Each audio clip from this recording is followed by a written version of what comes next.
Welcome to Geoid IAS Current Affairs Top Line. Geoid IAS has launched PCM batch targeting Civil Service Examination 2027 only for ₹1,000 per month. One-time payment 2 years payment ചെയ്യുന്നവർക്ക് ₹5,000 ക്ലാസും സബ്സ്ക്രിപ്ഷനും 2 yearsന് ലഭിക്കുന്നതാണ്. So join now for quality classes at affordable rates.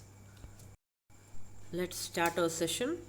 After a year of diplomatic strain following India's Operation Sindoor, India and Azerbaijan have begun resetting ties with senior officials. അതായത് operation സിന്ദൂറിന് ശേഷം India and Azerbaijan relation അത്ര smooth അല്ലായിരുന്നു, ഒരു സ്റ്റാഗ്നേറ്റിംഗ് ഫേസിൽ കൂടെ കടന്നു പൊയ്ക്കൊണ്ടിരുന്നു. സ്വാഭാവികമായും open അപ്പായി ചർച്ച ചെയ്യുക എന്നുള്ളത് തന്നെയാണ്.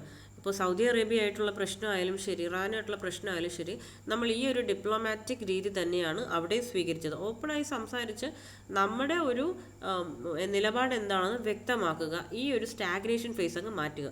കാര്യം ഇക്കണോമിക്കലി ആൻഡ് സ്ട്രാറ്റജിക്കലി നമുക്ക് ഒരു കൺട്രിയും അങ്ങനെ മാറ്റി നിർത്താനോ, പാകിസ്ഥാൻ ഒഴികെ ഒരു കൺട്രിയും അങ്ങനെ മാറ്റി നിർത്താനോ ഒഴിവാക്കി നിർത്താനോ സാധിക്കില്ല. സോ അസർബൈജാനുമായിട്ട് ഈ ഒരു ഡിപ്ലോമാറ്റിക് സ്ട്രെയിൻ ഒഴിവാക്കുക എന്നുള്ളത് വളരെ വളരെ ഇമ്പോർട്ടൻ്റ് ആണ്. എന്തിനാണ്? പ്രധാനമായിട്ടും നമ്മുടെ ഓയിൽ സെക്യൂരിറ്റിക്ക്.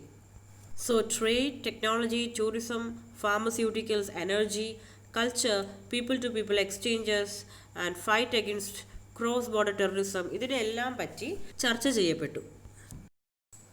ഈ ഒരു റീസെറ്റ് അത് സ്ട്രാറ്റജിക്കലി വെരി ഇമ്പോർട്ടൻ്റ് ആണ്. എന്തിനാണ്? For strengthening international north south transport corridor. ഈ സംഭവം വളരെ ഇമ്പോർട്ടൻ്റ് ആണ്. INSTC എന്ന് പറയുന്നത് എൻഷുറിങ് എനർജി സെക്യൂരിറ്റി, നമ്മുടെ എനർജി സെക്യൂരിറ്റിയെ ബാധിക്കുന്നതാണ്. And countering regional geo political challenges despite problems like Armenia ties, China's influence and divergence on Kashmir. നമ്മളും അസർബൈജാനുമായിട്ട് കുറച്ച് കാര്യങ്ങൾ അഭിപ്രായ വ്യത്യാസങ്ങളുണ്ട്. അതിലൊന്നാണ് അർമേനിയ ഇഷ്യൂ, ചൈനയുടെ influence and divergence on Kashmir issue. അപ്പോൾ ഇതെല്ലാം മാറ്റി നിർത്തിയിട്ട് ബാക്കിയുള്ള കാര്യങ്ങൾ സ്മൂത്ത് ആക്കാനായിട്ടുള്ള ചർച്ചകളാണിപ്പോൾ നടത്തിയത്. അതിൽ പ്രധാനം INSTC തന്നെയാണ്. INSTC നമ്മൾ UPSC ഫോക്കസ് ആയിട്ട് അതിൻ്റെ ജോഗ്രഫി പഠിക്കണം, കണക്റ്റിംഗ് കൺട്രീസ് പഠിക്കണം. നമ്മൾ കൂടുതലും ഇങ്ങനെയുള്ള കാര്യങ്ങൾ കുറച്ച് ജോഗ്രഫി കണക്റ്റഡ് ആയിട്ട് മാപ്സ് വെച്ച് തന്നെ പഠിക്കണം. ഇൻ്റർനാഷണൽ റിലേഷൻഷിപ്പ് എടുക്കുമ്പോഴത്തേക്കും അതിൽ ഈ സ്ട്രാറ്റജിക് ആൻഡ് ഡിപ്ലോമാറ്റിക് ആയിട്ടുള്ള ആ ഒരു സൈഡ് പോലെ തന്നെ ഇമ്പോർട്ടൻ്റ് ആണ്. നമ്മുടെ പ്രിലിംസ് ബേസ്ഡ് ആയിട്ട് വരുമ്പോഴത്തേക്കും ആ ജോഗ്രഫി നോക്കുക എന്നുള്ളത്. ഏറ്റവും പ്രധാനമായിട്ട് അസർബൈജാൻ്റെ ആ സ്ട്രാറ്റജിക് ലൊക്കേഷൻ, പാകിസ്ഥാനെ ബൈപ്പാസ് ചെയ്ത് നമ്മുടെ ട്രേഡ്സ് എങ്ങോട്ടേക്ക് എത്തിക്കാൻ പറ്റും? നമ്മുടെ ട്രേഡ്സ് സെൻട്രൽ ഏഷ്യൻ, യുറേഷ്യയിലേക്ക് എത്തിക്കാൻ പറ്റും എന്നുള്ളതാണ് ഏറ്റവും പ്രധാനപ്പെട്ടത്. അത് മാത്രമല്ല Azerbaijan is a most crucial node on western route of INSTC. ആ വെസ്റ്റേൺ റൂട്ടിലെ ഏറ്റവും ക്രൂഷ്യൽ പാർട്ട് അസർബൈജാനാണ്. And goods from India arrive at Iran's Bandar Abbas or Chabahar port, travel by rail or road to the Iranian-Azerbaijanian border, Astara, and then move through Azerbaijan to Russia and Europe. ഇന്ത്യയിൽ നിന്നുള്ള goods transport ചെയ്യുന്ന ആ ഒരു റൂട്ടിൽ അസർബൈജാൻ്റെ സ്ഥാനം വളരെ important ആണ്. കാര്യം റഷ്യയിലേക്കും സെൻട്രൽ ഏഷ്യയിലേക്കും യൂറോപ്പിലേക്കും ഒക്കെ നമ്മുടെ ഗുഡ്സ് ട്രാവൽ ചെയ്യുന്ന ആ ഒരു പാത്ത് വേയിൽ ഏറ്റവും പ്രധാനപ്പെട്ട സ്ഥാനമാണ് അസർബൈജാൻ. ആ ഒരു സ്ഥാനത്താണ് അസർബൈജാൻ നിൽക്കുന്നത്. അത് മാത്രമല്ല, ഇത്രയും നാളായിട്ട് ഇന്ത്യക്ക് ആ ഒരു ട്രേഡ് റൂട്ട് ഡിനൈ ചെയ്ത് വെച്ചിട്ടുണ്ട്. ഏത് ട്രേഡ് റൂട്ട്? പാകിസ്ഥാൻ അവിടെ ഉള്ളത് കൊണ്ട് തന്നെ നമ്മുടെ ജോഗ്രഫിക്കൽ റൂട്ട് അത്ര ക്ലിയർ അല്ല. കാര്യം സെൻട്രൽ ഏഷ്യയിലോട്ടും യുറേഷ്യയിലോട്ടും ആ ട്രഡീഷണൽ സിൽക്ക് റൂട്ട് എന്ന് പറയുന്നത് പണ്ട് കാലങ്ങളിൽ ഉപയോഗിച്ച സിൽക്ക് റൂട്ട് ഇപ്പോൾ ആക്റ്റീവായിട്ട് ഉപയോഗിക്കാൻ നമുക്ക് സാധിക്കുന്നില്ല ബിക്കോസ് ഓഫ് പാകിസ്ഥാൻ ത്രെറ്റ്. അത് മാത്രമല്ല, പാകിസ്ഥാൻ ടർക്കി ആക്സസ് ഉണ്ട്. ആ ഒരു ഇതിൽ ഇവർ മുസ്ലിം സൊസൈറ്റി ആയതുകൊണ്ട് തന്നെ ആ ഒരു യൂണിറ്റി അറ്റ് ലാസ്റ്റ് ഇന്ത്യക്ക് തന്നെ പ്രശ്നമാകാൻ സാധ്യതയുള്ളത് കൊണ്ട് ഈ ഒരു സ്റ്റാഗ്നേഷൻ ഇപ്പോൾ മാറ്റിയില്ലെങ്കിൽ അത് കാലക്രമേണ നമുക്ക് തന്നെ നമ്മുടെ ട്രേഡിനെ തന്നെ ബാധിക്കും എന്നുള്ളത് കൊണ്ടാണ് ഇപ്പോൾ ഈ ഒരു ചർച്ച സുഗമമാക്കാൻ തീരുമാനിച്ചത്. നമുക്ക് INSTC ആ ഒരു ട്രേഡ് റൂട്ട് എന്താണെന്ന് നോക്കാം. 7200 കിലോമീറ്ററോളം വരുന്ന മൾട്ടി മോഡ് ട്രാൻസിറ്റ് റൂട്ടാണ്. അതായത് റോഡ്, റെയില്, ഷിപ്പ്, അങ്ങനെ മൾട്ടി മോഡ് ട്രാൻസിറ്റ് റൂട്ടാണ്. എവിടെയൊക്കെയാണ് ലിങ്ക് ചെയ്യുന്നത്? Linking the Indian Ocean and the Persian Gulf to Caspian Sea via Iran and onward to northern Europe as you can see in the figure via Saint Petersburg in Russia. ഇങ്ങനെ ഒരു വലിയൊരു connectivity വരുന്ന, അതായത് മെയിനായിട്ട് നമ്മുടെ trade, നമ്മുടെ സാധനങ്ങൾ ഈ മെയിൻ പോയിൻറ്റ്സിലെല്ലാം കണക്ട് ചെയ്ത് കൊണ്ടെത്തിക്കാനുള്ളൊരു റൂട്ടാണ് ഈ ഒരു INSTC എന്ന് പറയുന്നത്. വളരെ ഇമ്പോർട്ടൻ്റ് ആയിട്ടുള്ള ഒരു ട്രേഡ് റൂട്ടാണ്. It connects ship rail and road routes for moving cargo between India, Iran, Azerbaijan, Russia, Central Asia and Europe. കണ്ടോ, ഇത്രയും രാജ്യത്തേക്ക് ഈ കാർഗോ മൂവ്മെൻറ്റ് നടക്കുന്ന ഒരു റൂട്ടും കൂടിയാണ് INSTC. അപ്പോൾ ഇതിലെ കോറിഡോർസ് ഉണ്ട്. Central corridor it begins from Jawaharlal Nehru port in Mumbai and connects to Bandar Abbas port Iran on the strait of Hormuz. First central corridor ഇങ്ങനെയാണ് വരുന്നത്.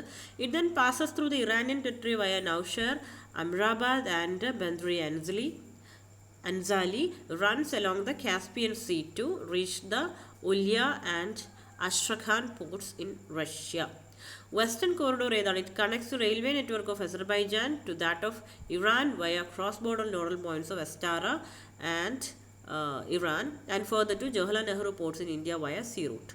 Eastern corridor connects Russia to India through Central Asian countries Kazakhstan, Uzbekistan and Turkmenistan. മാത്രവുമല്ല അസർബൈജാനും other central Asian countries ആയിട്ടുള്ള Kazakhstan, ടർക്കമിനിസ്ഥാൻ ഇവരൊക്കെ കൂടിയാണ് ആ Caspian ബേസിനിലുള്ള hydro carbon rich ആയിട്ടുള്ള ആ ഒരു ഏരിയ ഷെയർ ചെയ്യുന്നത്. സോ അതും നമുക്ക് നമ്മുടെ എനർജി സെക്യൂരിറ്റി എൻഹാൻസ് ചെയ്യാൻ ഇമ്പോർട്ടൻ്റ് ആണ്. ഈ പിക്കിൽ കാണുന്നതാണ് Caspian Sea. Caspian Sea is bordered by Russia in north west, Azerbaijan in west, Iran in south, Turkmenistan south east and Kazakhstan north east. Very important. ഓരോ സീയും അതിന് ചുറ്റുമുള്ള കൺട്രീസും ഇമ്പോർട്ടൻ്റ് ആയിട്ട് പഠിച്ചു വെക്കുക. എപ്പോഴും മെഡിറ്ററേനിയന് ചുറ്റും അല്ലെങ്കിൽ കാസ്പിയന് ചുറ്റും ബ്ലാക്ക് സീക്ക് ചുറ്റും അങ്ങനെ ചോദിക്കാറുണ്ട്. റെഡ് സീ ഏതുമായിട്ട് കണക്ട് ചെയ്യുന്നു, റെഡ് സീയുടെ അടുത്ത് ഏതൊക്കെയാണ്, ഏതൊക്കെ ബോർഡർ ചെയ്യുന്നു, ഇങ്ങനെയുള്ള ക്വസ്റ്റ്യൻസ് ഫ്രീക്വൻ്റ് ആണ്. സോ ഇങ്ങനെയുള്ള ഈ ഒരു ആസ്പെക്റ്റിലാണ് പഠിക്കേണ്ടത്. And as you know Caspian Sea the world's largest inland body of water ആണ്. അതായത് ലാൻഡിനകത്ത് അല്ലെ ലാൻഡ് ലോക്ക്ഡായിട്ട് കിടക്കുന്ന ഒരു വാട്ടർ ബോഡിയാണ്, വേൾഡ്സ് ലാർജസ്റ്റ് ആണ്. മാത്രവുമല്ല അസർബൈജാനിലെ ബക്കു എന്ന സ്ഥലം വളരെ ഇമ്പോർട്ടൻ്റ് ആണ്. നമ്മുടെ COP29 ഒക്കെ നടന്ന സ്ഥലമാണ്. So maintaining good relationship with Baku is essential if India ever wishes to tap into trans Caspian pipelines that could bring Turkmen gas or Kazakh oil to Indian market via swap agreements. വളരെ important ആണ്. പ്രധാനമായിട്ടും ഓയിലാണ്, crude ഓയിലിൻ്റെ പ്രശ്നമാണ് ഇന്ത്യക്ക് ഏറ്റവും കൂടുതൽ ഇത് ബാലൻസ് ചെയ്ത് കൊണ്ടുപോകാനായിട്ട് ഇന്ത്യ നോക്കുന്നത്. കാര്യം എന്താണ്, ഈ ബക്കു എന്ന പ്ലേസ് നമ്മൾ കഴിഞ്ഞ ക്ലാസ്സിൽ പഠിച്ച പോലെ അസർബൈജാൻ ആൻഡ് അർമേനിയ ഒരു പ്ലേസിൻ്റെ പേരിൽ ഇങ്ങനെ തർക്കം ചെയ്യുന്നുണ്ട്. ആ പ്ലേസിൻ്റെ പേരെന്താണ്? ലാസ്റ്റ് ക്ലാസ്സിൽ ടീച്ചർ ക്ലാസ് എടുത്തതാണ്, നഗോണോ കരബാഗ് അല്ലേ, അവിടെയുള്ളതാണ് ബക്കു. ഈ ബക്കുവിന് പാകിസ്ഥാൻ സപ്പോർട്ടാണ്. ഓക്കെ, അപ്പോൾ നമ്മൾ ഇവരെ ശത്രുസ്ഥാനത്ത് നിർത്തുന്നത് എന്തായാലും നമുക്ക് ഒരിക്കലും നല്ലതിനായിരിക്കില്ല. ബിക്കോസ് നമ്മുടെ ഒരുപാട് ഇൻവെസ്റ്റ്മെൻറ്റും ഈ ഒരു പൈപ്പ് ലൈനിൽ നടക്കുന്നുണ്ട്. നേരത്തെ പറഞ്ഞ പോലെ കോൺഫ്ലിക്റ്റ് ഉണ്ടാവാനുള്ള കാരണങ്ങൾ ഞാൻ കുറച്ചൊന്ന് വിശദീകരിച്ചിരിക്കുകയാണ്. ഇവിടെ ഓപ്പറേഷൻ സിന്ധൂർ ഡിസഗ്രിമെൻ്റ് ഉണ്ട്. Opposite alliances Azerbaijan's close partnership with Pakistan. നമ്മൾ അർമേനിയാണ് സപ്പോർട്ട് ചെയ്തത്. ഡിഫൻസ് ടൈസ് നമുക്ക് അർമേനിയായിട്ട് ഉണ്ട്. സോ അസർബൈജാനും അർമേനിയായിട്ട് നഗോണോ കാരാബാക്കിൻ്റെ ആ ഒരു പ്ലേസിൻ്റെ പേരിൽ ഇഷ്യൂ ഉണ്ടായി. അത് ലാസ്റ്റ് ക്ലാസ്സിൽ ടീച്ചർ എടുത്തതാണ്. സോ ഈ ഒരു ഓപ്പോസിറ്റ് അലയൻസ് അസർബൈജാനുമായിട്ടുള്ള റിലേഷൻഷിപ്പ് സ്റ്റാഗ്നേറ്റ് ആവാനുള്ള കാരണങ്ങളാണ്. നമ്മുടെ കൺട്രിയിലെ ONGC വിദേശ് ലിമിറ്റഡ് ഒരുപാട് ഇൻവെസ്റ്റ്മെൻറ്റ് ഈ ഒരു റീജിയനിൽ കൊടുത്തിട്ടുണ്ട്. ഈ ഒരു പൈപ്പ് ലൈനിൽ in region holding significant stakes in Azeri, Chirag, Gunashli oil and gas fields and strategically vital Baku Tbilisi Ceyhan pipeline. നമ്മുടെ പ്രധാന പ്രശ്നം ഇത് തന്നെയാണ്. കാര്യം നമ്മുടെ ഇൻവെസ്റ്റ്മെൻറ്റ് ഫുള്ള് ഈ ഒരു ഭാഗത്ത്, ഈ ഒരു ഓയിൽ ഫീൽഡിലും ആ ഓയിൽ ഫീൽഡിൽ നിന്ന് കളക്ട് ചെയ്യുന്ന ഓയിൽ ആൻഡ് ക്രൂഡ് ഓയിൽ കൊണ്ടുപോകാനുള്ള ആ പൈപ്പ് ലൈനിലും ഒരുപാട് ഇന്ത്യൻ മണി ഇൻവെസ്റ്റഡ് ആണ്, അല്ലെങ്കിൽ ഇന്ത്യൻ കമ്പനി മണി ഇൻവെസ്റ്റഡ് ആണ്. അത് മാത്രമല്ല നമ്മുടെ ഓയിൽ സപ്ലൈ റൂട്ടും ഈ ഒരു അസർബൈജാനുമായിട്ട് വളരെയധികം ഇമ്പോർട്ടൻ്റ് ആയിട്ടുള്ള ബന്ധത്തിലാണ് നിൽക്കുന്നത്. ഈ ഒരു ജോഗ്രഫിക്കൽ റൂട്ട് നമുക്ക് നമ്മുടെ എക്സാം പെർസ്പെക്റ്റീവിൽ ഇമ്പോർട്ടൻ്റ് ആണ്. അസർബൈജാനിൽ നിന്നുള്ള ഓയിൽ നമുക്ക് BTC പൈപ്പ് ലൈൻ വഴി എവിടെ എത്തും? മെഡിറ്ററേനിയൻ പോർട്ടിൽ എത്തും, ടർക്കിയിൽ. അവിടെ നിന്നും ഈ ഒരു വരുന്ന ക്രൂഡ് ഓയിൽ ടാങ്കേഴ്സിൽ ലോഡ് ചെയ്തിട്ട് അത് ഈ മെഡിറ്ററേനിയൻ സീയിൽ കൂടെ സുയസ് കനാൽ കടന്ന് റെഡ് സീയിൽ കൂടെ എന്ത് ചെയ്യും? ഇന്ത്യൻ റിഫൈനറീസിൽ എത്തും, സ്ട്രേറ്റ് ഓഫ് ഹോർമൂസ് വഴി. So Mediterranean Sea connects Red Sea through Suez Canal. Important. ഇത് സീസിൻ്റെ ഒരു ഓർഡർ തന്നിരിക്കുന്നതാണ്, ഇമ്പോർട്ടൻ്റ് ആണ്. വെസ്റ്റ് ഈസ്റ്റ്, ഈസ്റ്റ് വെസ്റ്റ് ചോദിച്ചാലും സീസിൻ്റെ ഓർഡർ അറിയണം. Red Sea, Mediterranean Sea, Black Sea, Caspian Sea, അത് കഴിഞ്ഞ് ആരൽ സീ ഉണ്ട്. ഓക്കെ, അല്ലെങ്കിൽ ആരൽ സീന്ന് തുടങ്ങി ഇങ്ങോട്ട് വെസ്റ്റിലേക്ക് പഠിച്ചാലും മതി. ഇമ്പോർട്ടൻ്റ് ആണ്, പഠിച്ചു വെക്കണം.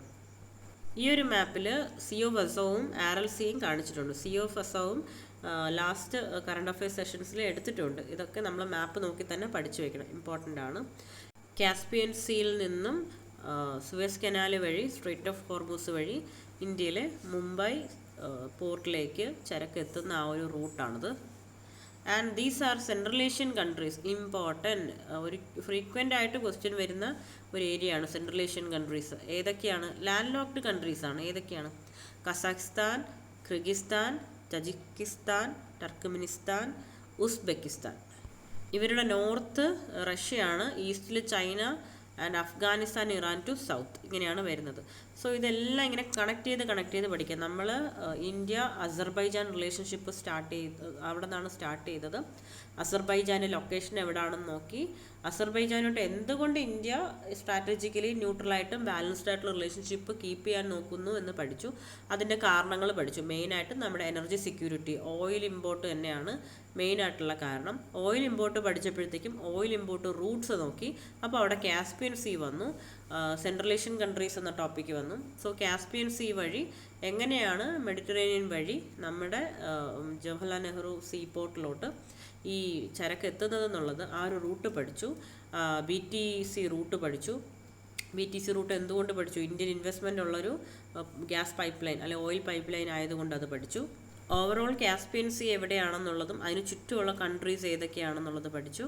അത് കഴിയുമ്പോഴത്തേക്കും നമ്മൾ നേരത്തെ പഠിച്ചിട്ടുള്ള സ്ട്രെയിറ്റ് ഓഫ് ഹോർമൂസ് ആയാലും ശരി, സീ ഓഫ് അസോവ് ആയാലും ശരി, അതിൻ്റെ ഒരു റിവിഷൻ.